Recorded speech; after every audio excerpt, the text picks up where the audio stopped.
Le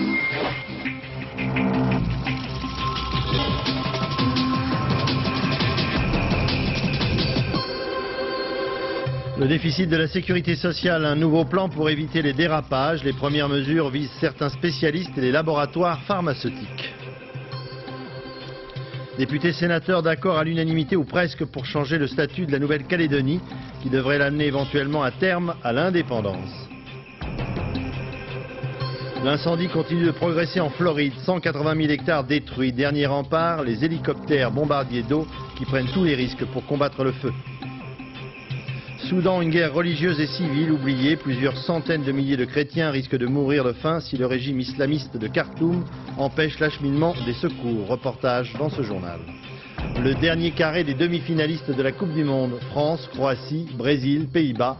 Invité de ce journal, Pelé, dont nous attendons les commentaires et les pronostics. Madame, Monsieur, bonsoir. Du rire aux larmes pour plusieurs centaines de milliers de jeunes candidats au bac. C'était aujourd'hui le jour des résultats. Reçus, collés ou oral de rattrapage. Pour tous, en tout cas, une journée difficile. Jean-Bernard Schmitt, Rémi Poissonnier. Elle l'a. Ça t'es où toi? Moi je l'ai. Bravo ma belle. Elle l'a aussi. Ils l'ont.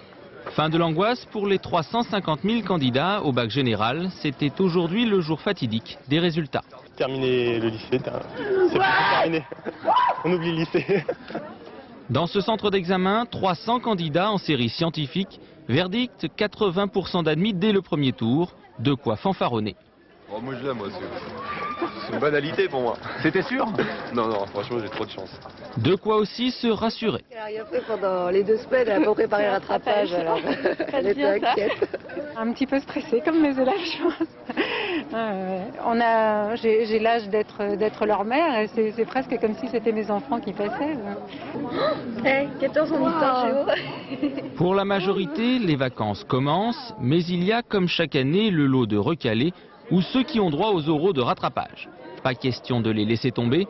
Tous les conseils sont bons pour choisir les matières à repasser en fonction des coefficients. À l'oral, ils sont plus sympas, plus cool. Donc même que tu es 9, 2 et 7 points, c'est coefficient 3, ça fait déjà 21 points. Il manque 11 points. Bah alors, tu vois, c'est symbolique. Pour les moins bons ou les moins chanceux, les oraux débutent demain matin et se termineront vendredi. Et pour juger de la qualité du cru 98 du bac, il faudra attendre la fin de la semaine prochaine. Un nouveau plan pour tenter de résorber le déficit de la sécurité sociale. La ministre de la Solidarité, Martine Aubry, et le ministre de la Santé, Bernard Kouchner, ont présenté aujourd'hui un ensemble de mesures d'économie pour l'assurance maladie à hauteur de 3 milliards de francs pour cette année. Le plan Juppé est définitivement enterré, il faut établir de nouveaux objectifs. Les premières mesures visent les laboratoires pharmaceutiques et parmi les spécialistes, les radiologues. Yannick Letranchant, Michel Levas. Dépenser moins en soignant mieux, les ministres passent mais la formule reste. Pourtant, Martine Aubry et Bernard Kouchner se défendent de mettre en place un énième plan d'urgence. Ils préfèrent parler de programme d'action nuance. Les dépenses de santé dérapent, il faut trouver des remèdes. Les médecins dépensiers sont particulièrement visés. Je prendrai des mesures avant la fin du mois de juillet, en concertation avec les professions qui ont dérapé, les radiologues, les biologistes qui ont une grande habitude de la négociation, et je suis sûre qu'on y arrivera, les dentistes pour lesquels nous avons repoussé une dernière revalorisation, et l'industrie pharmaceutique qui a largement profiter, je dirais, des dépenses ces derniers mois. L'objectif, trouver 3 milliards de francs d'économie. 1,5 milliard à 2 milliards, rien que pour l'industrie du médicament. 450 millions chez les radiologues. Et à peu près la même chose pour les laboratoires d'analyse. Le système de sanctions financières pour les médecins dépensiers contenu dans le plan Juppé est abrogé. Il sera remplacé par un autre dispositif qui se veut plus objectif et plus simple. L'ambition du gouvernement, freiner le dérapage dans un premier temps et ramener le déficit à 4 milliards 900 millions de francs à la fin de cette année. On le sait, la communauté médicale n'est pas homogène. Il y a les généralistes, les spécialistes. Réaction après les premières mesures annoncées donc aujourd'hui par Martine Aubry. Damien Thévenot, Jean-Jacques Le Carac. Gérard Morvan est radiologue, une spécialité dans le collimateur de Martine Aubry depuis ce matin. Les radiologues ont trop coûté à la sécurité sociale et sans justification apparente. Ils devraient donc être sanctionnés. La baisse de leurs honoraires est fortement envisagée. Le gouvernement veut réaliser 450 millions de francs d'économie. Ce spécialiste n'est pas contre, à condition que cela ne se fasse pas. sous la menace. On ne fait pas des économies en disant on va taper sur la tête des gens, on va réduire les honoraires. En fait, on arrive à faire des économies en faisant de la qualité, moins et de qualité. Moins et de qualité, Bruno Delofre est tout à fait d'accord. Pourtant, ce généraliste s'oppose à son collègue radiologue sur un point, il faut maintenir le système des sanctions financières en cas de dépassement des prescriptions. L'effet est dissuasif. Pour ce généraliste, la forte augmentation des dépenses de santé des radiologues et des biologistes doit être totalement assumée. À partir du moment où on est médecin conventionné, on est responsable des dépenses que l'on induit vis-à-vis de la société et vis-à-vis des assurés sociaux.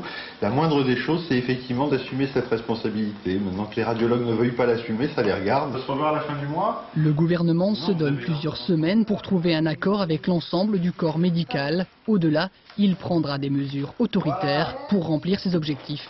3 milliards de francs d'économie pour 1998.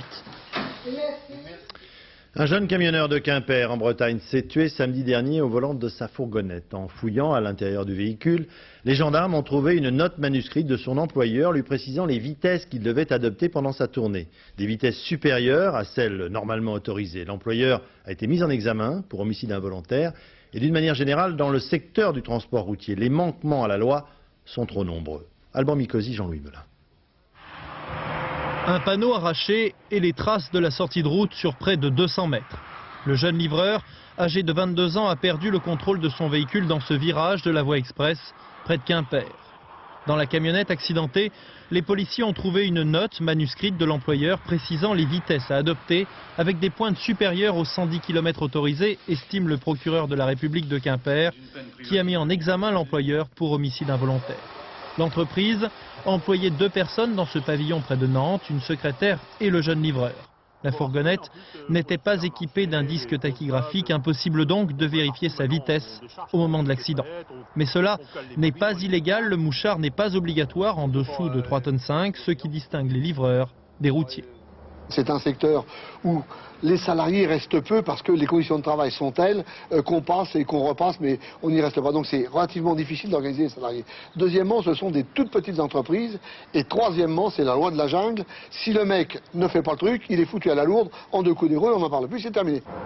Suite aux mouvements sociaux de l'hiver dernier, le ministère des Transports cherche à faire évoluer les conditions de travail des livreurs. Mais ce n'est pas simple, il faudra convaincre les tenants du libéralisme dans l'Europe des 15 qui s'opposent à un durcissement de la législation. Après les problèmes de contamination radioactive des convois de déchets en gare de Valognes dans la Manche qui se rendaient à l'usine de La Hague, c'était à la fin du mois d'avril, EDF et la SNCF avaient par mesure de sécurité arrêté ce type de transport. Le feu vert a été donné aujourd'hui à la reprise de l'acheminement des déchets radioactifs, non pas à La Hague mais à la centrale nucléaire de Bugey dans l'Ain. Reportage José Blanc-Lapierre, Alice Bétulard. Centimètre par centimètre, cette technicienne d'EDF va désormais passer 9 heures au lieu de 2 à faire ce qu'elle appelle du dépistage. L'ensemble du chargement va ainsi être soumis au passage de la chiffonnette, wagons et containers de combustible usé compris. Autre nouveauté, un radiamètre d'un laboratoire indépendant pour déceler la moindre poussière radioactive.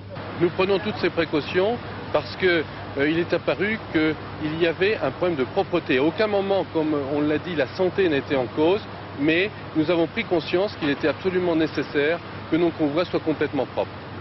Alertée il y a 2 mois par la présence de wagons contaminés, la SNCF, inquiète pour la santé de ses cheminots, avait cessé ses transports de combustibles irradiés. Aujourd'hui, les voyages reprennent. Le client EDF semble avoir fourni toutes les garanties. Si ce matin je n'avais pas reçu le certificat de garantie de non-contamination de ce wagon-là, nous ne serions pas venus chercher. Arrivés avec leurs instruments, ces intrus jouent les troubles-fêtes. N'est pas question pour eux de faire leurs propres mesures, répond le directeur. Selon ces écologistes, un wagon même nettoyé de près ne suffit pas. Le chargement dégage une irradiation dangereuse pour la santé de ceux qui s'en approchent de trop près. Il faut indiquer aux cheminots qu'ils doivent passer le moins de temps possible, non seulement au contact des transports, mais même à plusieurs mètres, puisque ces champs de radiation sont extrêmement pénétrants. 200 convois sillonnent la France chaque année. Destination le centre de La Hague, où chaque centrale nucléaire fait retraiter son combustible usé. C'est le début de la fin d'un serpent de mer. Après l'accord passé entre la France et la Russie, va commencer l'examen de tous ceux qui sont en possession de ces fameux emprunts russes qui n'ont jamais été remboursés pour cause de révolution bolchevique. Pour autant, tout n'est pas simple. Dominique Barouche, Joseph Bachtik. Branle-bas chez les porteurs d'emprunts russes. Aujourd'hui commence le recensement de tous ceux qui détiennent ces titres émis avant 1917 par l'État ou par une société russe. Mais avant d'aller chez le percepteur où a lieu l'opération, ils viennent d'abord vérifier auprès d'experts que les papiers retrouvés dans les greniers sont authentiques. Chacun vaut 500 forts, qui représentent à l'heure actuelle... On estime entre 200 000 et 400 000 le nombre des petits porteurs qui vont se partager les 2,5 milliards de francs versés par la Russie. C'est pourquoi les associations aimeraient limiter le recensement aux seuls titres émis en France. Je suis un petit peu plus dubitatif. Vous me diriez, et si tel est le cas, et si des millions de titres venaient presque frauduleusement de Suisse, de Belgique ou même de Moscou, parce que la mafia russe doit pouvoir faire l'affaire, évidemment ça réduirait d'autant la part des petits porteurs français. À Bercy, on veut au contraire procéder au recensement le plus large possible. Après seulement, sera élaboré un projet de loi précisant qui sera indemnisé et combien. Encore limite-t-on la portée de l'accord franco-russe. Les titres sont rendus à leurs propriétaires et rien ne les empêche ensuite de les conserver et hors des relations étatiques de justifier auprès du gouvernement russe d'un remboursement. Il s'agit bien d'une indemnisation et non pas d'un remboursement de ces emprunts. Les porteurs d'emprunts russes auront donc attendu 80 ans pour une simple indemnisation. Le remboursement, lui, n'est toujours pas à l'ordre du jour. C'est pratiquement à l'unanimité que sénateurs et députés réunis en congrès à Versailles ont dit oui à la révision de la Constitution sur le statut de la Nouvelle-Calédonie. Il permettra la mise en place de nouvelles institutions locales là-bas et à terme une éventuelle indépendance. Jean-Baptiste Prédali, Alain Locatio. C'est un congrès à l'heure calédonienne. Dans les couloirs du château de Versailles, on saluait d'abord les signataires des accords de Nouméa de mai dernier. Et sur l'avenir de leur territoire, c'est d'abord eux qui s'exprimaient. Les gens souhaitent vivre ensemble, dans la paix, avec une nationalité française et des pouvoirs accrus sur place. Dans ces moments-là, donc, on pense à tout le combat de nos anciens, tout le travail dans des conditions difficiles depuis la suppression de l'indigénat et puis même avant. La délégation du FLNKS était dans les tribunes pour voir modifier la Constitution. Dans 15 ou 20 ans, un référendum décidera sur place de l'avenir de la Nouvelle-Calédonie, avec un corps électoral spécifique, une exception assumée par tous. Mais c'est aussi et avant tout un acte politique majeur auquel l'ampleur de votre adhésion donnera une force et une valeur irremplaçables. À peine le temps pour les participants au premier congrès de la nouvelle législature de satisfaire au rituel du timbre, sorti pour l'occasion. Si le congrès n'a duré que quelques heures à Versailles, c'est aussi parce que sur la Nouvelle-Calédonie, il y avait un large consensus. Au-delà du droit, notre gouvernement et notre Parlement auront réussi à établir en Nouvelle-Calédonie la paix et la promesse d'un avenir. Nous nous trouvons dans une tradition qui est héritée du discours de Brazzaville et du général de Gaulle, qui est d'accompagner les populations associées à la France vers leur destin. Logiquement, après 2 heures de discours, la Constitution est modifiée par 827 voix contre 31. Une révision constitutionnelle sans surprise, comme s'il s'agissait de solder des comptes douloureux de part et d'autre. Aujourd'hui, en tout cas, la Nouvelle-Calédonie a cessé d'être un enjeu conflictuel de la politique intérieure française. L'actualité internationale, la catastrophe qui touche l'État de Floride aux États-Unis prend chaque jour un peu plus d'ampleur. On en est à 180 000 hectares de forêt brûlée. Et en définitive, le seul espoir des pompiers, c'est l'arrivée d'un orage dans les 48 heures. En attendant, pour sauver les biens et les personnes, on a fait appel à des pilotes d'hélicoptères bombardiers d'eau qui prennent tous les risques. Sur place, Dominique Derda. Chaque jour, le même scénario. Le matin, tout est calme, puis le vent se lève et attise les braises. En quelques minutes, les flammes atteignent la cime des arbres. Pour les pompiers au sol, il n'y a plus rien à faire qu'à se tenir à l'écart et observer l'impressionnant spectacle. Le vent est le pire ennemi des soldats du feu. L'allié, quand tout paraît perdu, c'est l'hélicoptère.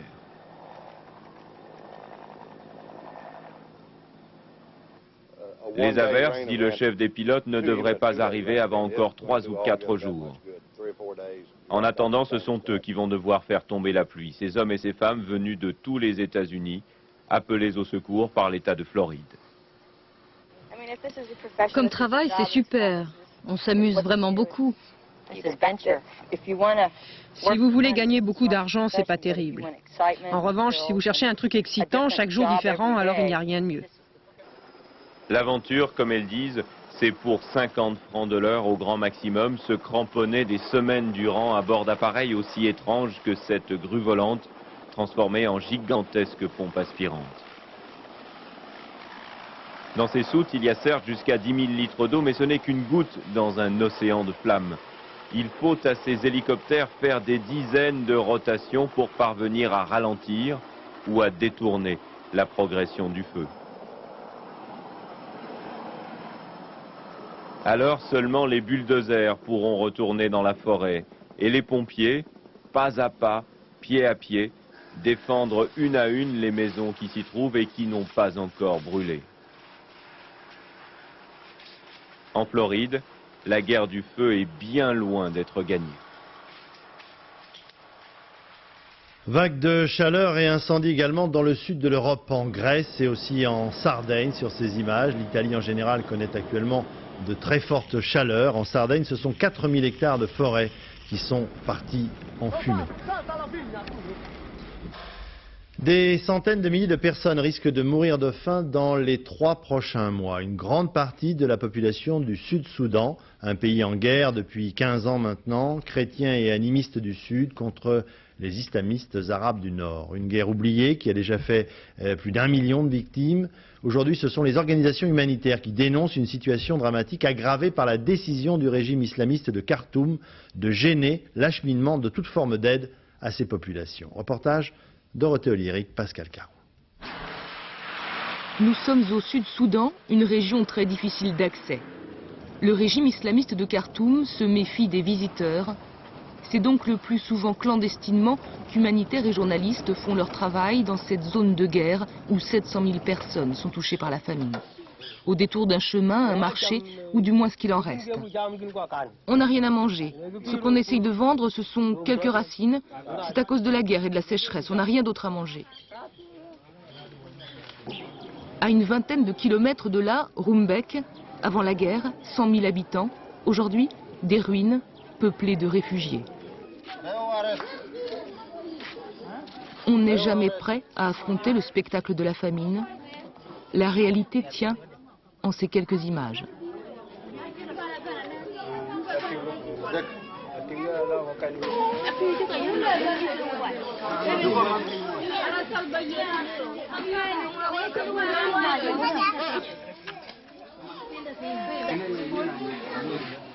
Et peut-être pour eux, le plus difficile, c'est réapprendre à manger. C'est la faim, rien d'autre. Il souffre parce qu'il n'a rien dans l'estomac. Il n'est pas malade. Il a faim. Tous ne pourront pas être sauvés faute de nourriture en quantité suffisante. Depuis quelques semaines, il pleut et l'herbe est redevenue verte. Mais en 2 ans de sécheresse, ils n'ont rien pu planter et sont désormais totalement dépendants de l'aide humanitaire. Le Secours catholique distribue ici des aliments, mais aussi des semences. Il y a des largages aériens d'aide humanitaire, mais c'est loin d'ici. Et en attendant la prochaine récolte, ils n'ont rien et mangent le peu qu'ils trouvent dans la forêt. Ce que nous voulons, c'est un Soudan juste et unifié, chantent ces soldats de l'armée populaire de libération du Soudan.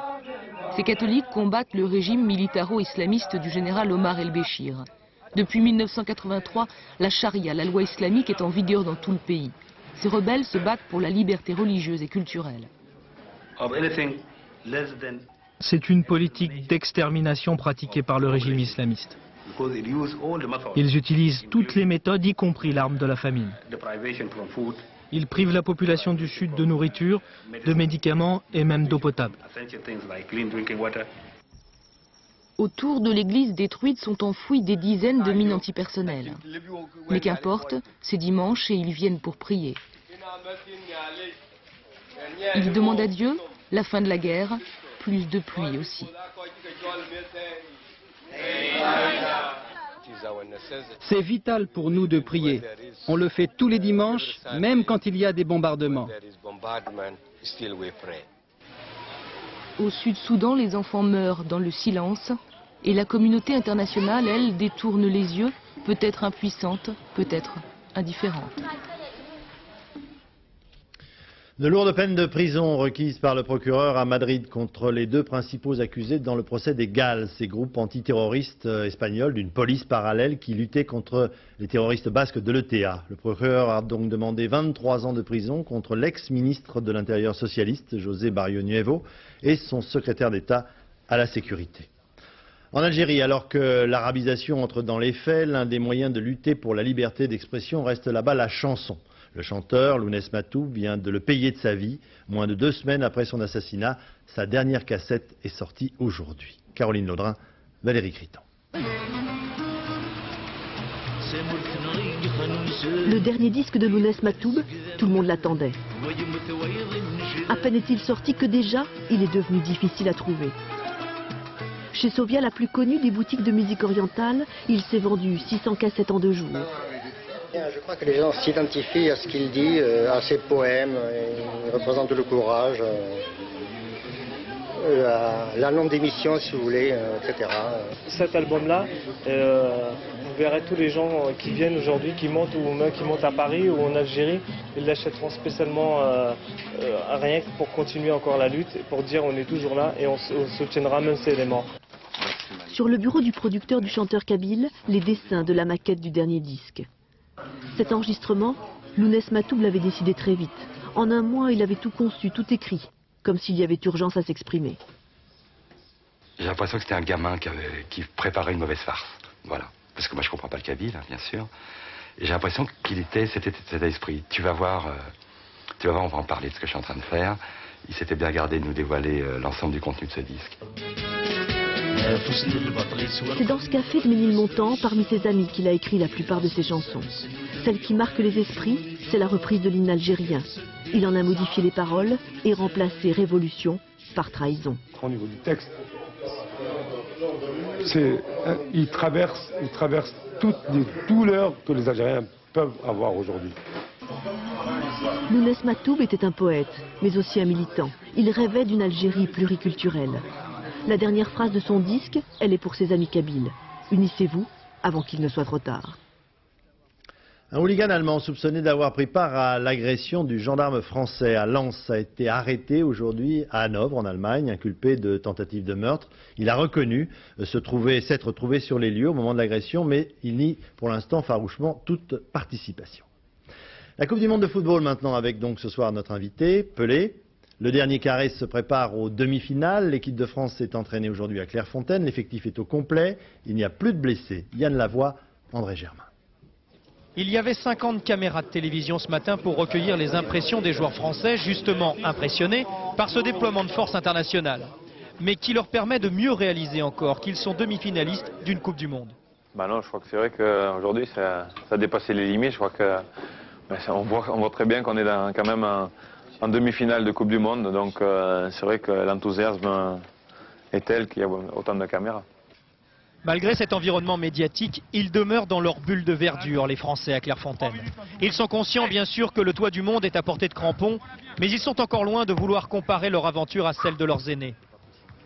Peut-être qu'on ne se rend pas vraiment compte qu'on est quand même rentré dans l'histoire des grandes équipes françaises, mais on ne se rend pas compte parce qu'il y a un objectif qui est la finale et on sent que cette équipe-là a le potentiel. En Suède, il y a 40 ans, les journalistes se bousculaient déjà pour photographier Fontaine ou Piantoni. Et les Bleus d'aujourd'hui ont vu et revu ces images de 58 et surtout celles de 82 et de 86, les 2 défaites contre l'Allemagne. Eh bien aujourd'hui, on peut dire que l'équipe de 98 a fait aussi bien. Mais peut-on comparer et enfiler les chaussures d'un Coppa ou d'un Platini? Il ne faut pas vivre avec le passé, malheureusement ça appartient bien sûr au passé de l'équipe de France, mais nous il faut vivre au jour le jour. À l'heure actuelle on a la chance d'être en demi-finale. Mais bon, vous savez, la demi-finale c'est bien, mais bon, c'est pas la finalité, quoi. Il y a une détermination dans l'œil de Thuram et dans celui de ses copains qui nous fait penser que cette génération de Français pourrait être la première à s'approprier le sacré Graal, la Coupe du Monde, à condition toutefois de ne pas sous-estimer la Croatie parce qu'elle a battu l'Allemagne.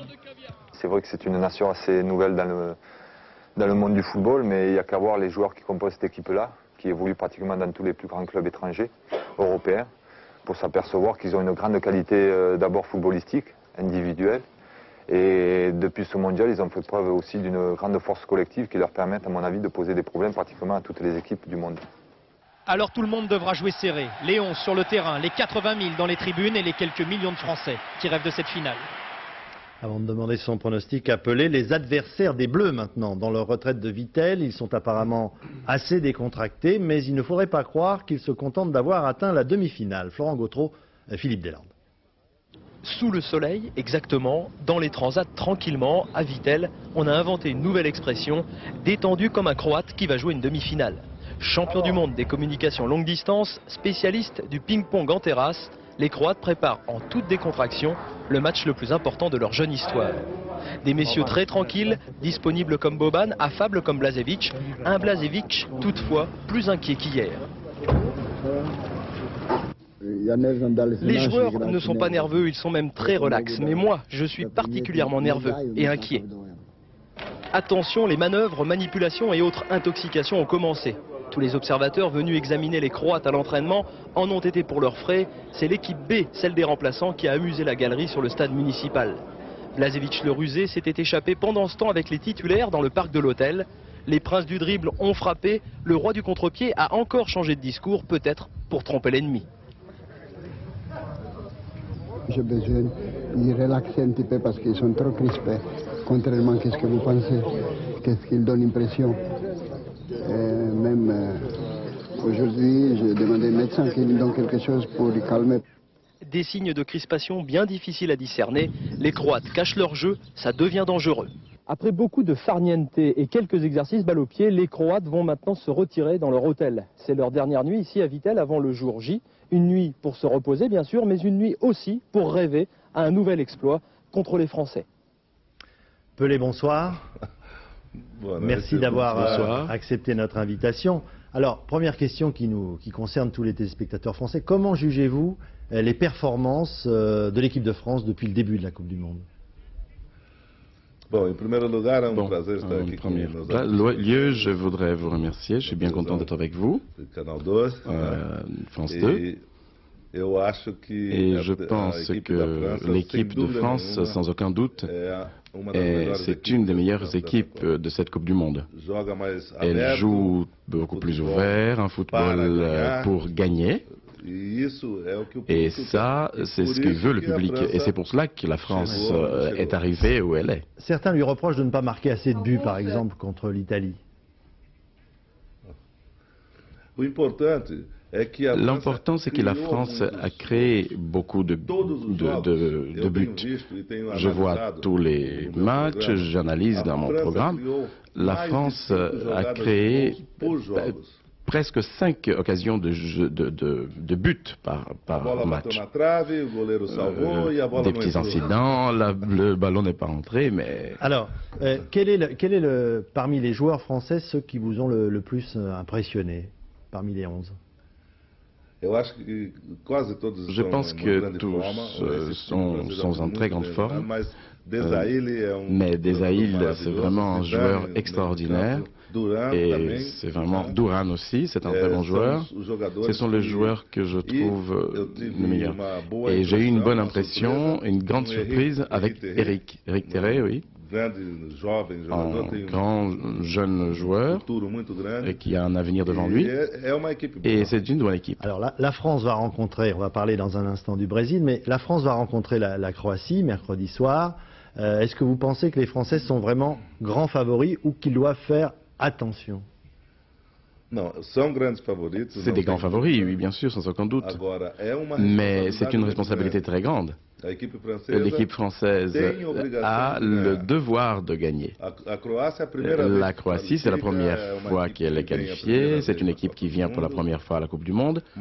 Mais il y a une chose très importante à voir. Tous joueurs de la Croatie jouent en grandes équipes européennes. Et ils sont expérimentés tous. Alors donc la responsabilité, c'est la France. C'est un jeu avec beaucoup de pression. Avant de parler du Brésil, juste une question. Est-ce que vous avez été très étonné par l'élimination de l'Allemagne et de l'Italie? L'Italie, ça m'a surpris, oui. L'Allemagne, non. Parce que l'Allemagne n'avait pas vraiment une équipe très bonne, il n'y avait pas trop de créativité au milieu du terrain. Alors la surprise a été l'Italie, oui. Alors on parle du Brésil maintenant. Demain soir donc la France, demain soir sur France 2, pardon, la première demi-finale Brésil-Pays-Bas. Ça sera à Marseille, les Brésiliens s'entraînent à Toulon. Les Brésiliens qui depuis le début de la compétition ont marqué beaucoup de buts, mais ont de véritables problèmes défensifs. Reportage Mathieu Huchet, Roger Motte. Le quart du Brésil fend la foule sous bonne escorte. Les tribunes sont pleines, le service d'ordre aux aguets, les photographes vissés derrière leur objectif, les journalistes prêts à s'époumoner en direct. Estádio Velodrome em Marseille, no local do jogo. A seleção brasileira não tem culpa. Il ne s'agit en fait que d'un simple entraînement. Le Brésil de Ronaldo contre le Brésil de Bebeto, mais personne ne boude son plaisir. C'est quoi votre rôle ici? C'est de surveiller un peu pour voir s'il n'y a pas de débordement et on a profité de l'occasion pour que notre hiérarchie nous a donné l'autorisation de suivre l'entraînement. Donc c'est une occasion que tu ne peux pas se louper, qu'on ne reverra peut-être pas dans notre vie, donc autant en profiter un maximum. Vous avez tous un poster ou... Non, mais je suis brésilienne, donc ça me fait chaud au cœur de voir ça.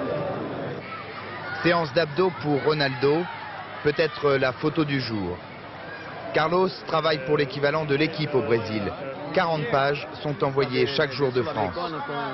Demain, quand le Brésil va jouer contre les Pays-Bas, les personnes ne travaillent pas l'après-midi pour regarder le match, qui est un match très important. Pour ce match d'entraînement, les jaunes ont gagné 4-1 contre les oranges. Mais demain, la véritable équipe du Pays-Bas devrait se montrer plus coriace. Alors, question difficile pour demain. Alors, je suppose que vous croyez dans les chances du Brésil, mais est-ce que vous pensez qu'ils sont vraiment favoris de ce match?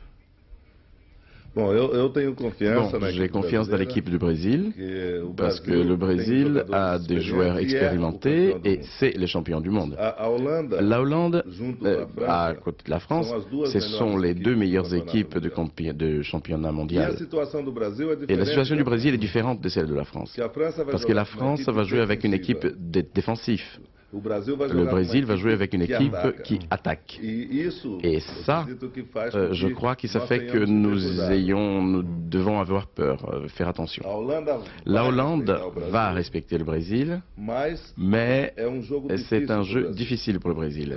Je pense que le Brésil a des joueurs individuels comme Ronaldo, qui n'a pas encore joué son football. C'est Rivaldo qui a fait un grand match, il y a Bebeto. Le Brésil a des joueurs qui peuvent changer l'équilibre du match. Mais comme équipe, en tant qu'équipe, la Hollande, c'est une équipe plus organisée. Mais je crois que le Brésil peut gagner. Alors, d'une manière générale, vous avez vu beaucoup de matchs depuis le début de cette Coupe du Monde.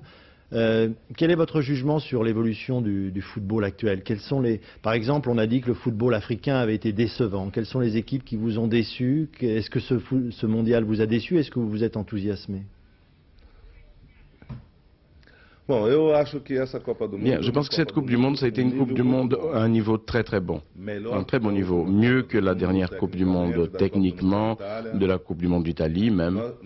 Nous avons plus de 3 moyennes de buts par match. Donc c'est une Coupe du Monde avec beaucoup de buts. Mais la surprise a été le Nigeria, que j'attendais pas, l'Espagne qu'on attendait qu'elle aille un peu plus avant, l'Angleterre aussi, qui est sortie, et pour moi l'Italie, que j'attendais aussi. Mais j'avais dit que le Brésil, la Hollande et la France seraient à la finale. Ça, j'avais dit. Je pense que je me suis trompé uniquement avec la Croatie. Quel est, si ce n'est le fait que vous êtes aujourd'hui plus âgé qu'en 1958, est-ce que vous préférez le football, vous préféreriez jouer au football aujourd'hui ou à l'époque où vous avez joué au football? Bon, j'ai vu les deux phases. J'ai vu ce football-ci, avec beaucoup de joie et bonheur, et cette autre phase belle de 50. Ça fait 40 ans maintenant, mon début de football. On aurait dit hier. Cette période-ci, c'est une période qui paye plus, voilà. Financièrement, c'est plus intéressant. Les joueurs, 30 millions, 20 millions. Pelé, je vais vous demander un pronostic quand même pour terminer. Donc la finale, c'est entre quelle équipe et quelle équipe? Bon, je pense que la finale du siècle, voilà, ça serait Brésil et France. C'est ce que j'attends, c'est ce que mon cœur demande, mais le football, ce n'est pas comme on veut. Et si je pousse encore l'avantage, finale Brésil-France, et qui la gagne? Bien là, il faut attendre le match. Voilà. Ça va être un peu difficile, mais le Brésil a une tradition de Coupe du Monde. Parmi les 4 qui sont à la fin, seulement le Brésil a été le champion. La France a eu déjà la possibilité d'être tout près, mais bon, elle n'a jamais réussi. C'est très difficile de pouvoir parler en. Mais d'abord, la France doit gagner la Croatie et le Brésil doit gagner l'Hollande d'abord. Merci en tout cas, et bravo pour votre participation. Merci d'être avec nous ce soir. Merci beaucoup. Merci à vous. Demain soir et mercredi soir, il n'y aura pas que les stars du football mondial qui fouleront les pelouses de Marseille et de Saint-Denis. En levée de rideau, des gamins venus de France, mais aussi du Brésil, d'Afrique du Sud, du Mexique disputeront leur Coupe du Monde, celle de l'amitié. Alexandre Cara, Jean-Paul Chausset.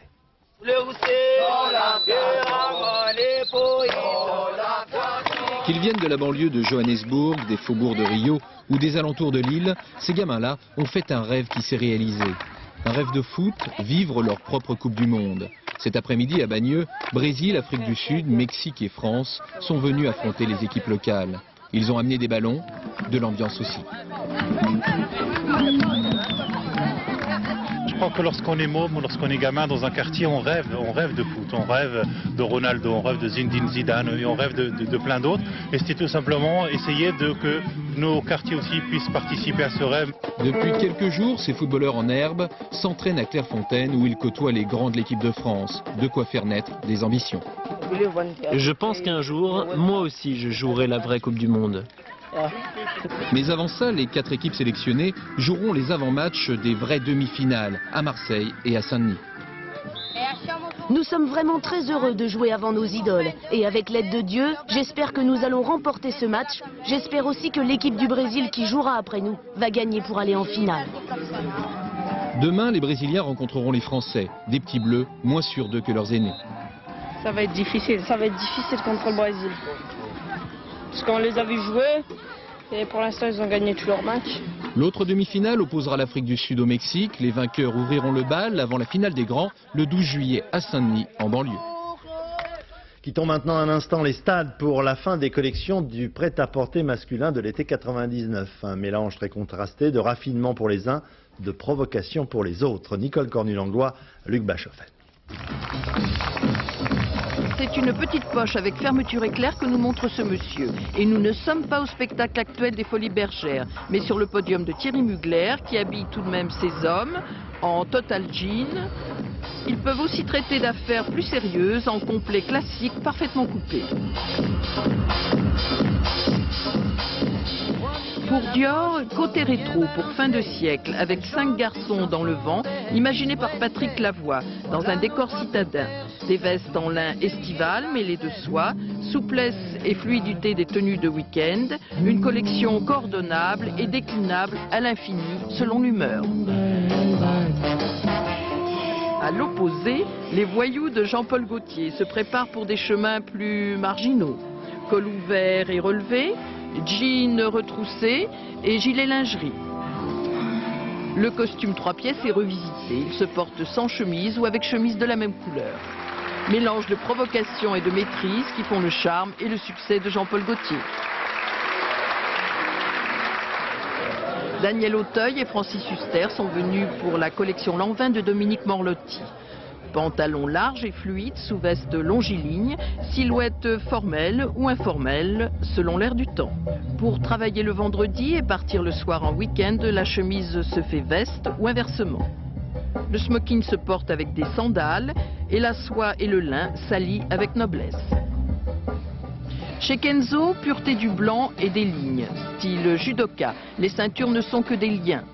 Les sahariennes à 4 poches accompagnent des pantalons courts. Fluidité des tuniques, transparence des chemises.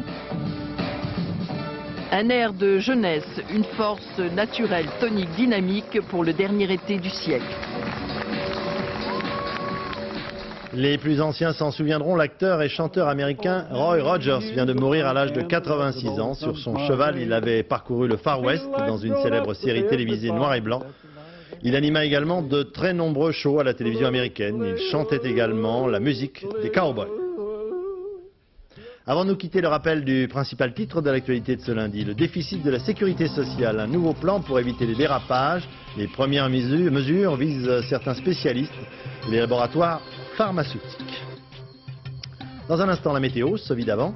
Je vous souhaite une excellente soirée sur notre chaîne. Bonsoir, à demain.